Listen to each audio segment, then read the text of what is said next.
Danny with the Crypto Show, and we're here talking about Acapulco and what's going on there. And I want to.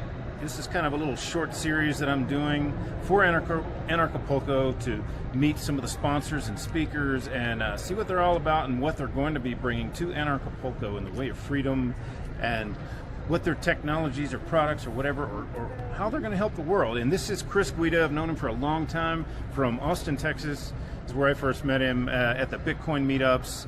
And now he's working with a very interesting company, which I didn't even know he was working for this company. I had talked to him like a year or so ago, and then I met the company in Rapid City at Freedom Fest, and I was talking to one of the other guys, and I was like, wow, this is a really cool project.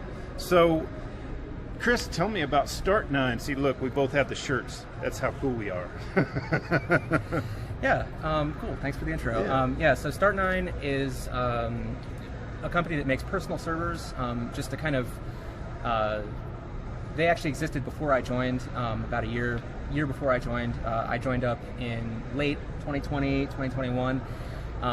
Actually, funny story, the CEO used to be my old boss back in Colorado and then Austin.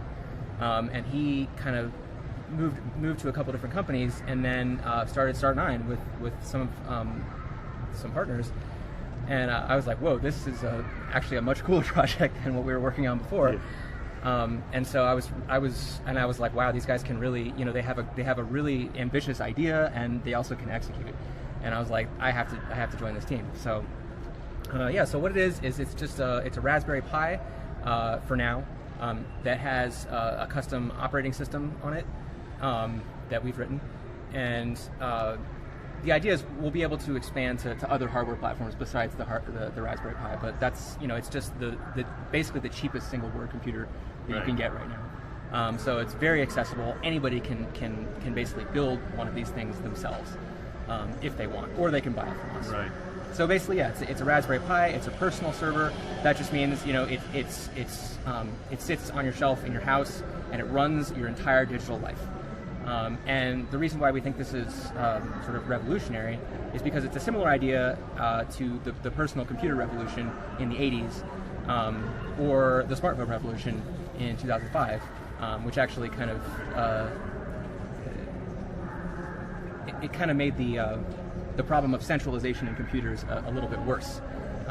So just for some background, in the 80s when you had the personal computer revolution, what happened was computers used to be the size of a room, right? It used to be a mainframe, and you used to have to connect to it using a terminal. But you didn't own the data, you didn't own the computation. You usually had to schedule time to use the computer, that kind of thing. And so the personal computer revolution was a big revolution because all of a sudden you could do whatever you wanted from the comfort of your home or your office, your home office or whatever, run whatever programs you want whenever you want. And so then fast forward a couple decades, you had smartphones. Smartphones are a huge advancement in technology, obviously, but really a smartphone is not that smart. It's actually kind of dumb. Yeah. It acts like a terminal acted back in the 60s and 70s with a mainframe.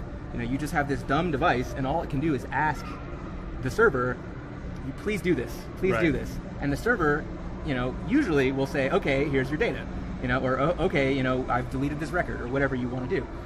But sometimes, whoever's running the server can just be like, no, we're not going to do that. I think one of the bigger issues you may be solving is, there's so much censorship with just everything that's being censored now.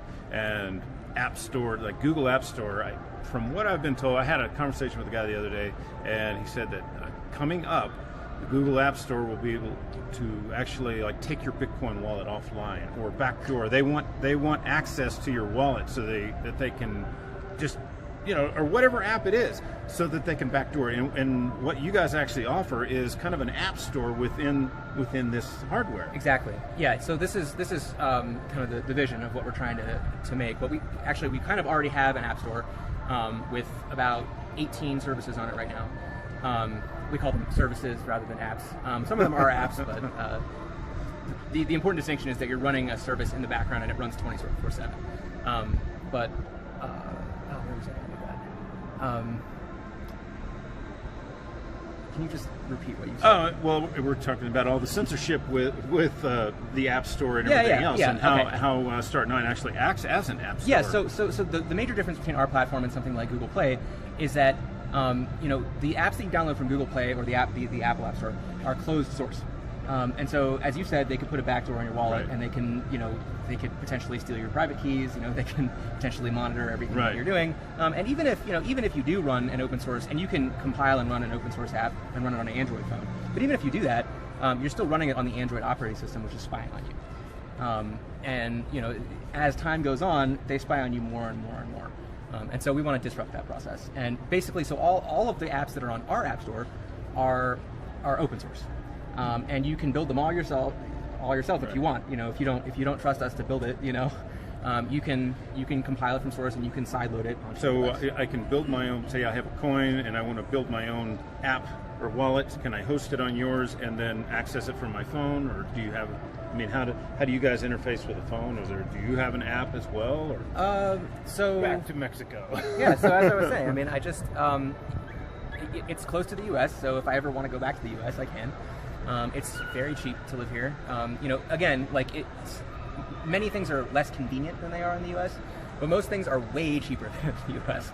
So that was a big advantage. And then, of course, the weather is awesome here. And the people and the food and the culture. I mean, people are just so nice and hospitable here. My son works online and he gets paid in crypto. And I tell him, dude, you got to come to Mexico and just live in Mexico. It's much cheaper. And he's like, well, yeah, but what about the internet? So tell me, what is it? What's the internet speed? Internet's fine, man. What's the internet speed? Yeah, I have a 200 megabit connection for like $65 a month. So I mean, it's comparable to what you would see in the US. Right. I was afraid my phone was not going to have enough internet, and it actually does, because there's kind of a workaround on it. I'm using Telcel. I pay basically $25 for the 8 or 12 gigs, whatever they're deciding to give me at the time. And then everything is mostly free, like Facebook, WhatsApp, all these other things. It's all unlimited, so you're actually not using as much on it. So the most I'm really using per month with unlimited internet is kind of like $50. That's true, but of course you're paying with your data. Yeah. So just be cognizant of that. Yeah, for sure. Anyway, I'll wrap it up. I don't want it to be too long, but definitely go check out start9.com. Yep.